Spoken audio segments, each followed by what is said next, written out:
పక్షులు పోయేవాడు అదొక పెద్ద అడవి. వేటగాడు అడవిలో పక్షుల్ని పట్టుకోవడానికి వలపన్ని చెట్టు చాటున దాక్కున్నాడు. చెట్టు కింద గింజలు చల్లాడు. గాలిలో ఎగిరే పక్షులు నేల మీద గింజలు చూశాయి. అందులో ఒక పక్షి చాలా తెలివైనది. ఈ అడవిలో గింజలు ఎలా వస్తాయి?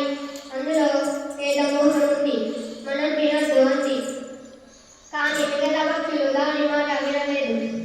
పక్షులు నేల మీద వాలి వలలో చిక్కుకున్నాయి. అయ్యో అంటూ బాధపడసాగాయి. మనం ఎలాగైనా తప్పించుకోవాలి, అందరం కలిసి ఒకేసారి పైకి ఎగురుదాం అంది తెలివైన పక్షి. అలా పక్షులని వలలో పాటు ఎగిరి పోతుంటే వేటగాళ్ళు ఏడుస్తూ వెంట పడ్డారు. కానీ పక్షులు చిక్కలేదు.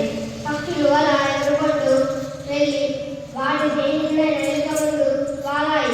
ఎలుక వలను